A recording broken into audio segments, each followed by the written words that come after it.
வெற்றிடத்தின் வெற்றி. முடிந்தால் எழு. குழந்தைங்களா, இன்னைக்கு நாம செய்ய போற இந்த சோதனை மூலமா வெற்றிடத்திற்கு எவ்வளவு சக்தி இருக்குன்னு தெரிஞ்சுக்க போறோம்.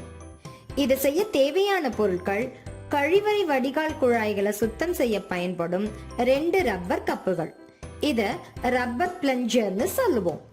இதன் மூலமா கழிவறை வடிகால் குழாய்கள்ல ஏதாவது அடைப்பு இருந்து தண்ணீர் போகாம தேங்கி இருந்தா இந்த ரப்பர் கப்புகளை வச்சு அழுத்தி உறிஞ்சி அடைப்புகளை சரி செய்ய முடியும்.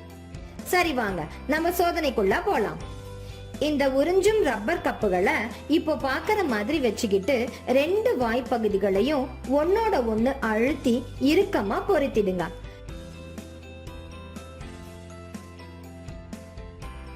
இப்போ இந்த 2 கப்புகளையும் பிடிச்சு இழுத்து பாருங்க. உங்களால இந்த 2 கப்புகளையும் பிரிக்க முடியுதா? அட, எவ்வளவு இழுத்தாலும் பிரிக்கவே முடியலையே. இதுக்கு என்ன காரணம்?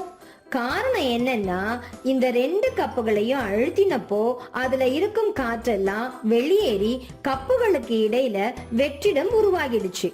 அதனாலதான் நம்ம எவ்வளவு பிடிச்சு இழுத்தாலும் அந்த ரப்பர் கப்புகளை பிரிக்க முடியல.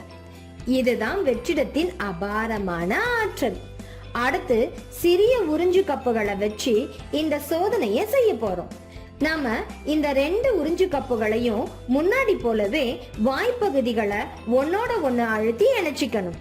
இப்போ முன்னாடி மாதிரி அந்த கப்புகளோட நுனிய எவ்வளவு இழுத்தாலும் அந்த 2 கப்புகளையும் பிரிக்க முடியாது.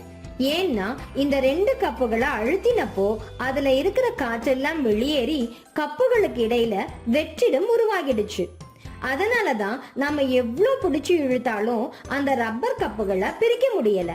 பாருங்க, இந்த குட்டி பையன் எவ்வளவு இழுத்தாலும் அவனால பிரிக்க முடியல. அட, வெற்றிடத்திற்கு இவ்வளவு ஆற்றலா? குட்டீஸ், இந்த சோதனை ஆச்சரியமா இருக்குல்ல? நீங்களும் இதே மாதிரி செஞ்சு பாருங்க. அடிப்படை தத்துவம்: காற்றழுத்த வேறுபாடு. 2 உறிஞ்சும் ரப்பர் கப்புகளின் வாய்ப்பகுதிகளையும் அழுத்தி இறுக்கமா பொருத்தும் போது அதனுள்ளே உள்ள காற்று நீக்கப்பட்டு ஒரு வெற்றிடம் உருவாகின்றது.